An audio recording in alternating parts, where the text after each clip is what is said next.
Umarangkada na sa 10 Kadiwa store sa Metro Manila ang bentahan ng 29 pesos per kilo na bigas.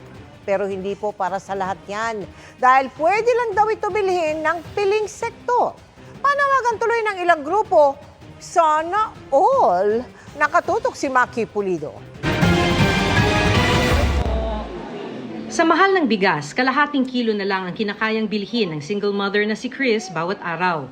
Nakakaranas sila ng gutom, lalo na ang 5 taong gulang niyang anak dahil sa pagtitipid nila sa pagkain. Sakit para sa akin bilang nanay na kumakayod para sa kanya. Isa si Chris sa sumadya sa Kadiwa store sa opisina ng Bureau of Plant Industry sa Malate, Manila para makabili ng 29 pesos kada kilo na bigas.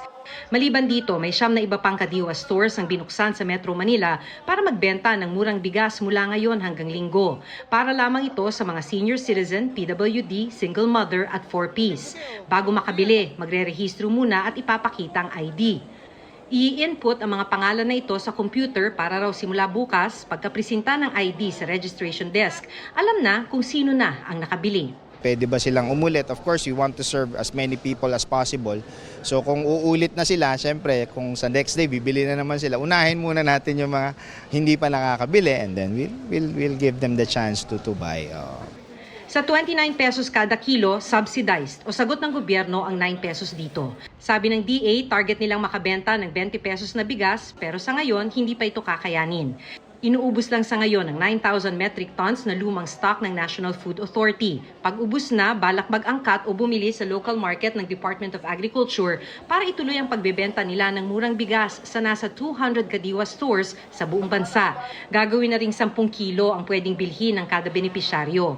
Subsidized for the specific beneficiaries. It's a social equity, kumbaga.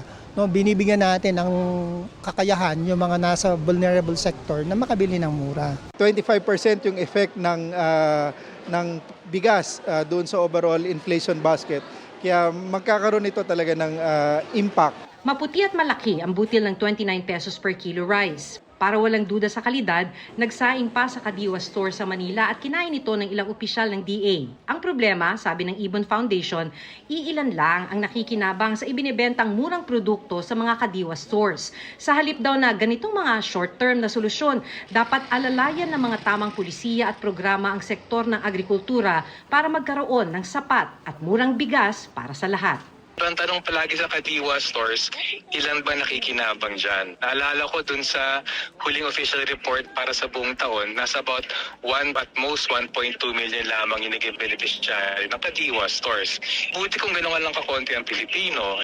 Ang panawagan nga ni Chris, sana naman hindi na nila kailangang sadyain ang Kadiwa store para lang makabili ng murang bigas. Sana din po, hindi lang dito sa Kadiwa. Dapat po sa market din, sa palengke din po. Kasi paano po pag walang Kadiwa? Di babalik na naman po kami sa 56, sa 62. Para sa GMA Integrated News, Maki Pulido, nakatutok, 24 oras.